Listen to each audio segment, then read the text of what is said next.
So our final award recipient is, by his own admission, living the good life back in his hometown of Dunmore East in County Waterford. He graduated from the University of Limerick in 1996 with a bachelor's degree in business studies, following which he spent a decade in the IT industry. He then abandoned that corporate life to go in a completely different direction. To use his own words, he was a sucker for a harebrained project. And where others might have had a light bulb or a eureka moment, he had a garlic bulb moment. And after not being able to find a local food growers group, he decided to set one up. This led to the establishment of GIY, or Grow It Yourself, in 2008, a not-for-profit organisation which aims to inspire people to grow their own food and to give them the skills they need to do so successfully. A movement which started with around 100 or so people at the first meeting, Grow It Yourself has now supported 500,000 growers around Ireland.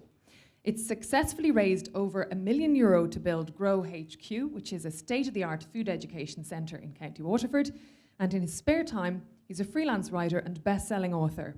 Earlier this year, he co-presented a TV series on RTE called Grow, Cook and Eat, alongside GIY Head of Community Development Karen O'Donoghue, who is also a UL graduate. And no stranger to awards, this social entrepreneur is an Ashoka Fellow, a Social Entrepreneurs Ireland awardee, and a recipient of the inaugural 2010 Arthur Guinness Fund. Ladies and gentlemen, please welcome our 2018 recipient of the UL Alumni Award for Contribution to Society, Mr. Michael Kelly.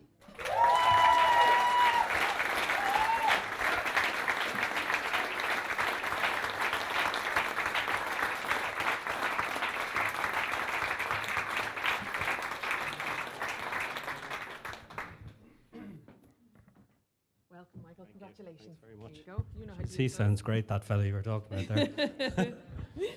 You're the third award recipient tonight who came to UL to study and ended up marrying a fellow student. So, as a marketing graduate, do we need to start capitalising on this and saying, well, if you're looking for something? Yeah, I think you're right. There's definitely something in the water that year. Yeah, I have a table of all my friends from first year in UL there who've like it's amazing that the first, I think probably within a couple of days, we were living in Plassey Village, and Deirdre Furlong and Eilish, who I ended up marrying in the end, knocked on our door. There was 8 of us living in number 4, and they were the loudest Wexford women that I'd ever come across. I was terrified of them. And we were, Deirdre says now that we were sitting in watching Star Trek on TV, which I find hard to believe, but, and they said they'd never call back into that house. We barely even looked up from the TV to them. But Eilish and myself started going out, I think, we hooked up in the Parkway Disco, which I'm sure many of you will remember. And there's an ongoing debate about who made the first move on who, but I think it was definitely her. So. We don't need to address that, but okay. No, but we will. Eilish, it was you. Okay, so tell us, you spent 10 years following graduation working in the IT industry.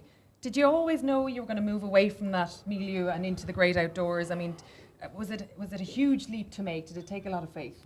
No, I didn't always know. I mean, I was working away in Dublin, and after I left UL, went to was living and working in Dublin, but like I suppose like a lot of kind of Celtic Tiger cubs at the time, we couldn't afford to live in Dublin. We couldn't afford to buy a house, so we bought a house in Gorey in County Wexford. We were commuting up and down every day, which was like a 4-hour round trip. And I think the combination of working at a job that I didn't, both of us were working in jobs we didn't particularly have any great graw for, and doing a commute like that for 3 years as we did, and then living in a town we didn't have much of a connection with. So I think it just brought it all to a head for us, and we were sort of thinking, is this it for us? Like, are we going to stick with this for the next 30 years? So we decided that was the sort of incentive we needed to just follow our dreams and do what we really wanted to do.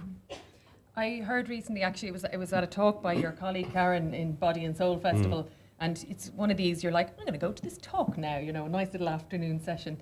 And she was telling us stuff that really shocked people, about 60 years left of topsoil. Yeah. If we continue farming as we are, that's all we have left of topsoil.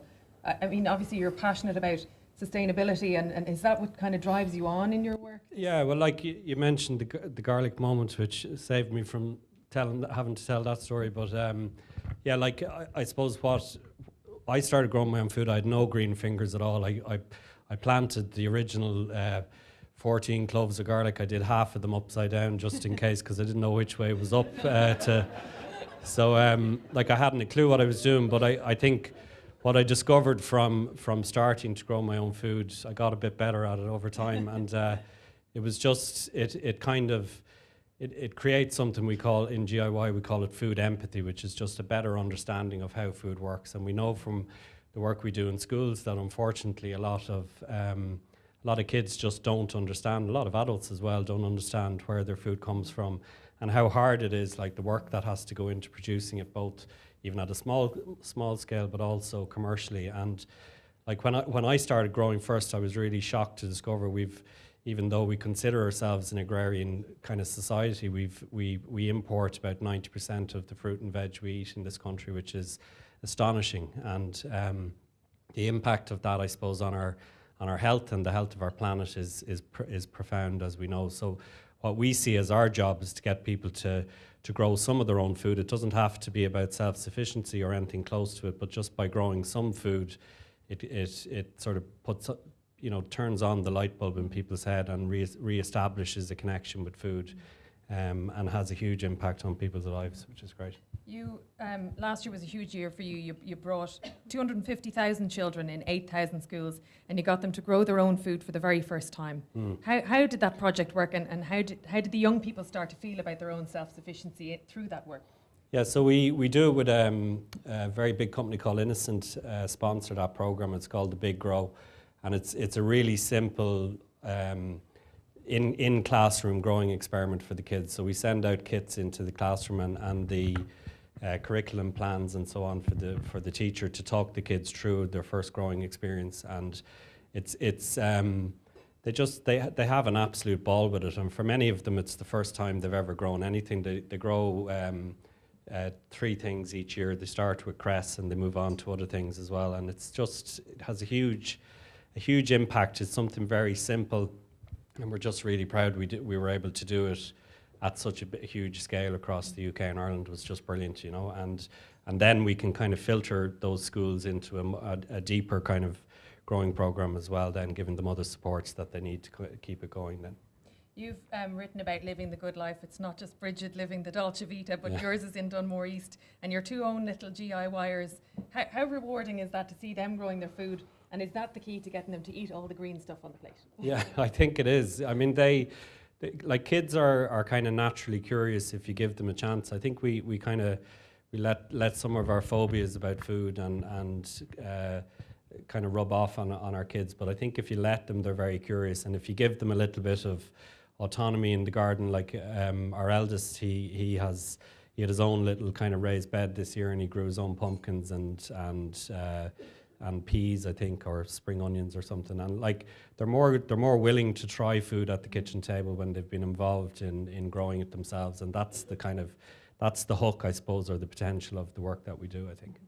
So if most people use gardening as a way to switch off and de-stress, what's your relaxation if that's work? I use gardening to de-stress as well, yeah. Like I do, and I actually still love it. When we started first, like when we moved to Dunmore, we went big time into the good life. We were sort of fancy myself as kind of Tom from the good life back in the day, and I fancied Alicia's Barber from the good life as well.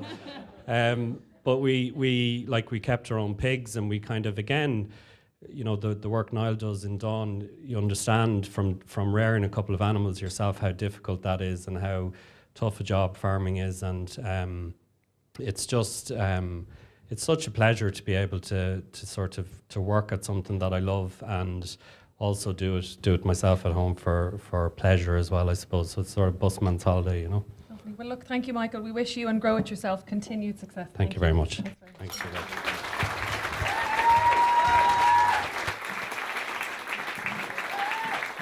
Ladies and gentlemen, Mr. Michael Kelly.